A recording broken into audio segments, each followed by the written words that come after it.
Alright, what is up, guys, and welcome back to another episode of my Southampton career mode. Today, we have a little bit of an issue, not a big one, but if you guys remember from I think it was last episode or the episode before, I talked about how it was very easy for me to record gameplay and then just, stack that up. And by the way, right now I'm showing you the lineup because I didn't actually record at the start the way I normally would. Anyways, so yeah, so it's very easy for me to stack gameplay and record and whatnot. However, it turns out I got too greedy and I ended up messing up. So normally, or not normally, but what I was doing is I basically would finish not an episode, a game. After recording it, I would stop the recording. I would get another one already set up.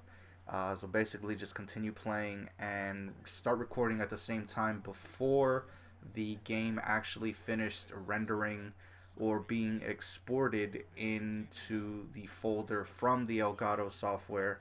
And I did that so much that I ended up actually, I guess, overloading the software. I don't know what happened, but a couple games were lost here and there. So this is literally about 3 to 5 episodes, let's say, worth of gameplay.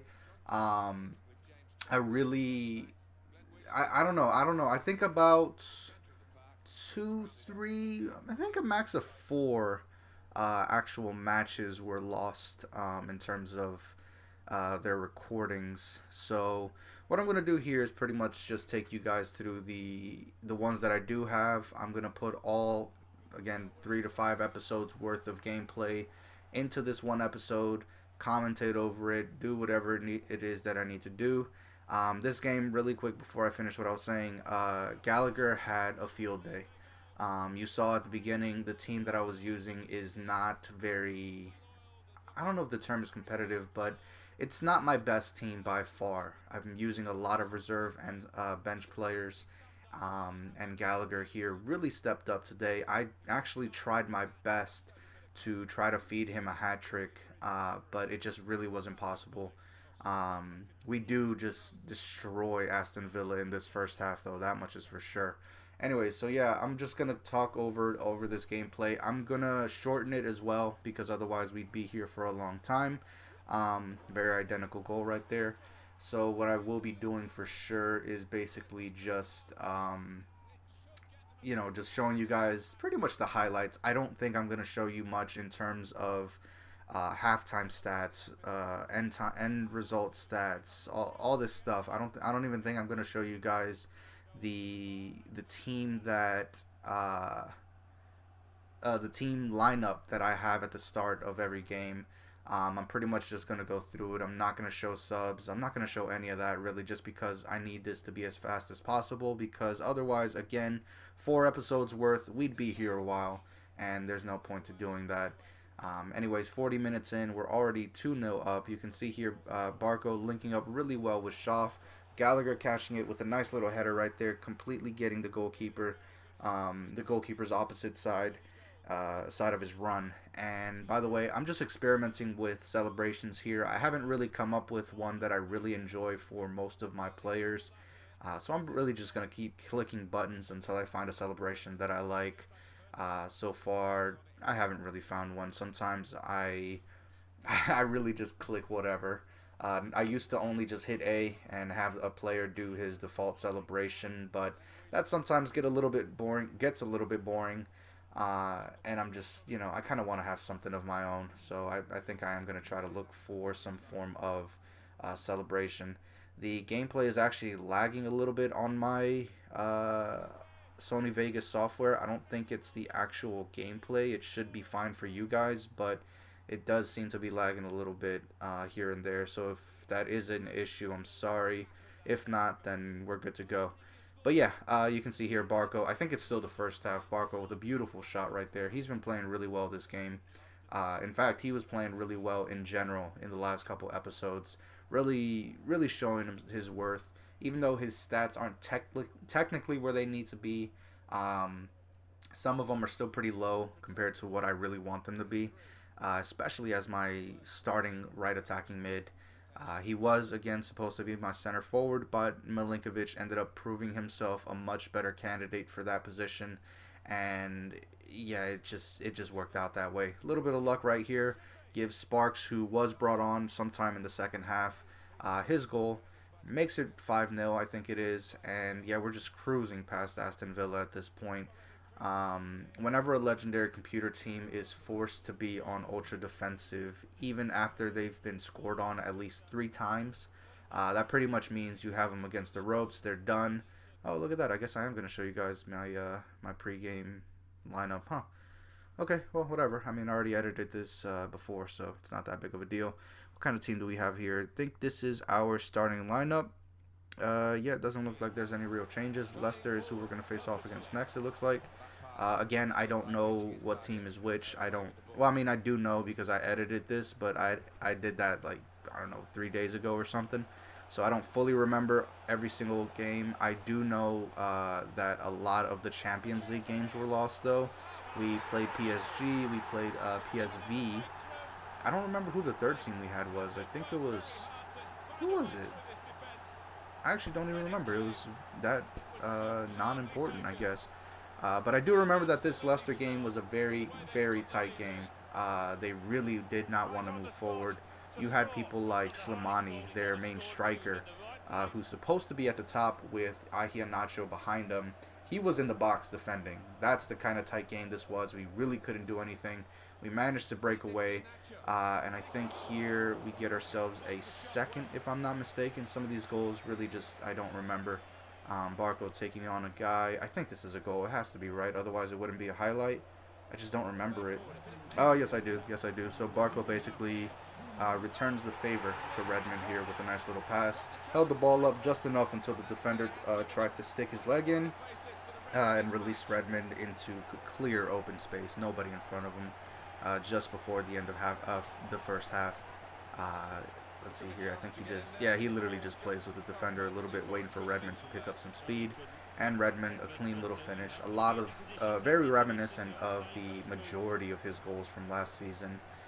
Which, by the way, Redmond and sort of in a way Dolberg, they're not playing the way they did last season. But at the same time, that's not truly their fault, since I very rarely had a, episode where I have the exact same starting 11. I keep rotating players. Now, again, that's not a problem for me. Normally, I do tend to enjoy having some form of person, terrible clearance there, by the way, some form of player that is in the top scoring charts or whatever, because it just makes it that much easier or that much more fun for me. Here we're playing against West Ham. I guess that was just a one-time thing. Wow, I gotta get better at this editing thing. Oh, no. You know what it was? This whole editing process was done through multiple days, so I hadn't decided on what I was gonna do quite yet, and right around the Leicester game was when I figured out that some episodes or some matches were actually already corrupted. Here, though, same thing. West Ham were defending so much that it took until the 60th minute for me to score. So I guess from here on out, there's not going to be much in terms of stats and everything being shown. I guess that Leicester game whatever it's called, showing you guys my starting lineup before the game. I think that was just a one-time thing. If anything, I should remove it, but I'm already recording over this, so it's not that big of a deal. Anyways, West Ham getting scored on in the 60th minute. I think we score here with a very lucky shot. Yeah. A lot of bounces, a lot of mishaps or misses and all this other stuff. It was just very, very lucky. 80th minute.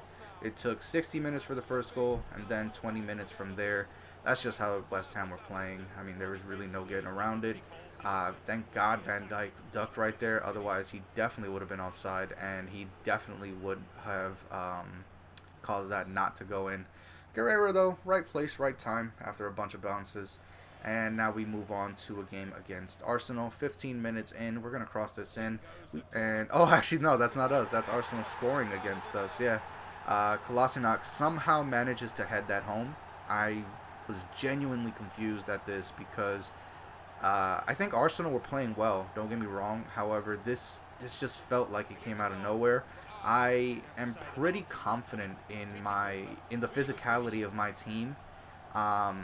But the biggest problem that I'm having lately with my main starting lineup is the fact that Brooks, my new center back for the year, is not feeling good. He doesn't feel right.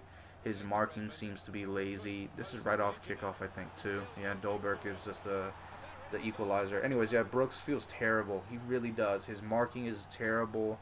Um, he's not a slow player, but he's slow to react. And I don't mean by his actual reaction stats. I mean in the sense that every time he needs to be somewhere to mark someone, he's not there. If he is there, he's there late, and that's on a good day. So yeah, defending with him just isn't really fun. I bought him specifically because I thought he was going to be a physical player, someone who's good at defending, someone that's good in the air and things like that. Basically, just the exact kind of center back that I like using. And he wasn't. He really wasn't. So far, he hasn't proven himself to me, and it's really sad because he's a player that I thought was gonna work out, and now I'm gonna have to basically go into the market and find a new player. Dolberg makes it 2. He scored both of our goals. I think this is the way it's gonna end. I'm not sure, of course. So yeah, I think I'm gonna go into the market and try to find another center back. I'm thinking someone like Jonathan Tah, Kurt Soma, someone who's physical, someone who's tall, someone who's good in the air. Just basically what Brooks was supposed to be, what I truly thought he was gonna be. Um, he's literally been the cause for so many goals that I've conceded that it's starting to get ridiculous.